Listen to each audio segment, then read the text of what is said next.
Good morning to you all, respected sir, and all my dear friends. My name is Devesh Yadav. I am second year undergraduate student from VIT University. My branch is IT, that is Information Technology, and my native place is Ahmedabad, but currently I am living in Bhopal.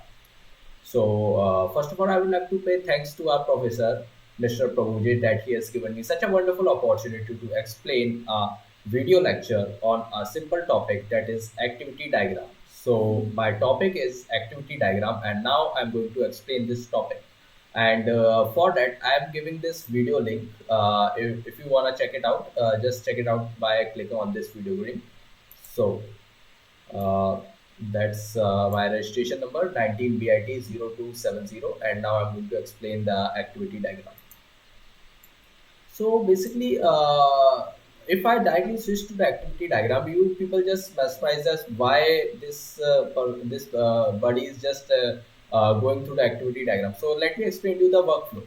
Firstly, in OAD, that is Oriented Analysis and Design, we have UML, Unified Modeling Languages. So in that, there are some diagrams which are subdivided into two parts: behavioral diagram and a structural diagram. In a structural diagram, we deal with class diagram, component diagram, package diagram, profile diagram, deployment diagram, and many more. But on the other side, on behavior diagram, we deal with activity, state, use case, sequence, and many more. So basically, I'm going to concentrate on activity diagram. Here are some key points related to activity diagram. That activity diagram describes the workflow behavior of a system, and basically the activity diagram are used in process modeling, as I've said earlier, and analysis during requirement engineering. A typical business process with synchronized several external incoming events can be represented by activity diagram. They are most useful for understanding workflow analysis of synchronous behavior across a process. So now I'm going to tell that how industry use this activity diagram. What's the use of activity diagram in industry? So activity diagram generally used during documentation part, means documenting the existing process. Like let's suppose that whatever be the process that any software company wants to implement, so there must be some workflow. For that, the documentation part and the documenting part is done using activity diagram. Let's check it out in upcoming video. Then for analyzing new processes, concepts, and finding re-engineering opportunities, the diagram describes the state of activity by showing the sequence of activities performed. They can show activities that are conditional or parallel. So, activities diagram concept. An activity is triggered by one or more events. An activity may result in one or more event that may trigger another activity or processes. Because we all know that it's an activity diagram. So basically, we are just going to concentrate on activity to activity. So another events start from start symbol and ends with finish marker, having activity in between connected by events. The activity diagram represent the decision, interaction, and parallel random behavior of the processing. They capture action performed. They stress on work performed in operations, that is method. So when to use activity diagram? The main reason to use activity diagram is to model the workflow behavior behind the system being designed. Means whenever we design any system, we have to have some scenario or a blueprint in our mind. So for that, the activity diagram is very useful. And here are some other points like modeling application with parallel processes.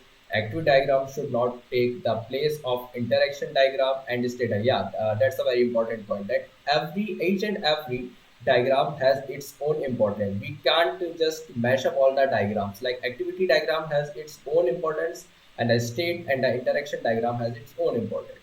Just like you cannot merge the class diagram with activity diagram. I think you are able to understand what I'm saying. So activity diagram do not give detail about how object behave or how object collaborate. It just tell the activity state, or we can say that the verb state. In upcoming video, you come to know that. So now I'm going to explain activity diagram symbols. So there are some list of symbols.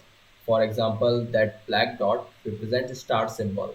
It's just for the starting workflow. And then the second one is rectangular, but it's not completely rectangular. It has some molded edges.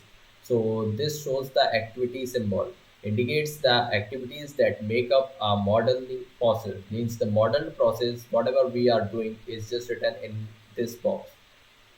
This is the main building block of activity diagram. This is the connector symbol which shows the directional flow of the chart. And now there is another circle which has one more circle, that black dot circle.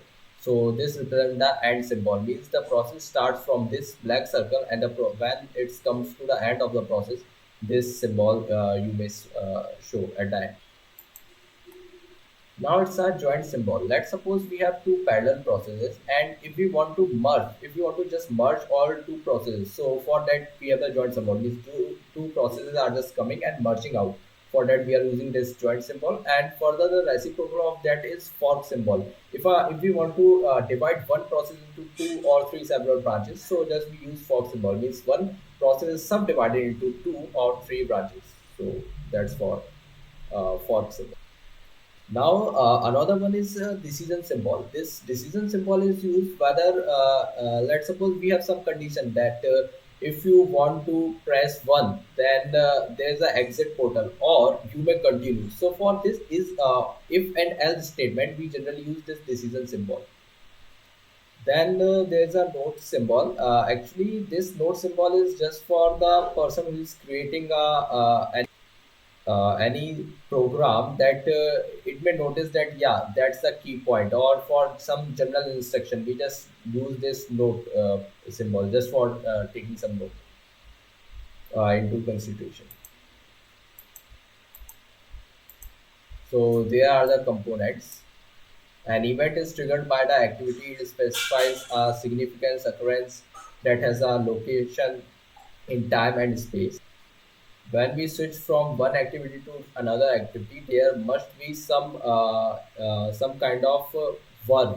Like you have to do some work, you have to perform some work. And in this diagram, all the details are given, which I have already explained you previously, that why we are using that diamond shade symbol, why we are using that line for showing the flow of that activity, and all those concepts. So how to draw activity diagram? I think if I explain you by taking one example, it would be more convenient. Else, you can read it out from this by pausing the video. Otherwise, I am just switching for the example. So, basically, this is a diagram for ordering or closing the order or receiving the order. So, firstly, we have to start, and then we have to receive the order. Then there's a fork symbol, and it's subdividing the activity into two parts, like first fill order and the second is send invoice. Then there is a decision, that diamond symbol, that a decision symbol, and we use for if else sentence, like we have to rush the order, overnight delivery, then we will go for overnight delivery, else we can go through the regular delivery. Then after that we have to combine it, and we have to use the combining, that is joining. And for that there's another branch that send invoice and then receive payment. And we can notice that these are two different activities. Sending the invoice and the receiving payment are two different activities. That's why we are using this box for showing these activities. Then we will join them and then close the order. And for yes ending, there's a end state.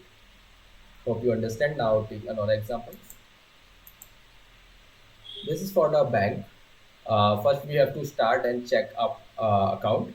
Then we have two things: the whether to withdraw or the deposit. If we are going for a withdrawal, then we have a diamond shade, that is for the statement. Like we have to withdraw money, so we click on no. So withdrawal not allowed. Then yes. Then we withdraw the amount, and then the updated balance will be shown, and there is a stopping symbol. It's a very light version of that activity diagram. And this is a diagram for the ATM, and you can get a clear picture by just this diagram. So have a look. So firstly, we subdivide into three parts, that is customer, ATM machine, and bank. So let's get start. And firstly, whatever we do on the ATM machine, that first we take our card and then insert the card into a portal. So the first activity is inserting the card. That's why I'm just including this activity as an insert card. Then the second activity which we do generally is entering the pin. So for that, the second activity is enter the pin. Now, your after entering the correct pin, it will authorized by the bank. So there's a diamond shade symbol. It means is some decision whether the valid pin or invalid pin. If it's an invalid pin, then there will be the option for ejecting the card, and you can take out your card and ends the process. Else, if the card pin is valid, that is you enter the right pin, then you have to further enter the amount, and then you have the two points, like you check the balance. Then there is like a checking statement. If the entered amount is equals to the bank account, that the account you have, that the amount you have in your bank, then it's okay. It will show that take money from slot or or debit account. Then there's a join symbol, that all the process will join. And if the balance is less than the given amount, then it will show balance.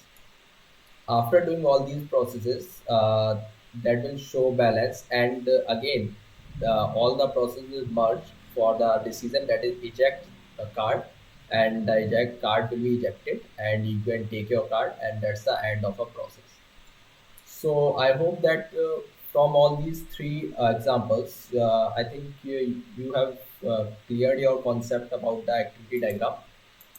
So let's talk about disadvantages, because each and every diagram has its pros and cons. So let's talk about disadvantages. So the main drawback, according to me, is it do not explicitly present which object execute which activity, and the way that the messaging work between them. It never shows that what the internally the process is happening. It just show the overview and the overview activity. And coming to the advantages, so labeling of each activity with a responsible object can be done. So basically, activity diagram is a very basic and a common process. So just we have to draw that activity diagram in a very primer level, so that we can it helps to understand the overall process of what's the modeling is going to happen. So it's a very basic part. Further, then interaction diagrams can be used to help your allocate activities to classes. So these are the references from where I have took the help. And thanks for watching. And if you have any queries or anything that you want to let me know, or you want to correct me, please email me. This is my email ID, and that's my contact number. And thank you. Hope you learned something from this. Thank you. Have a nice day and stay safe.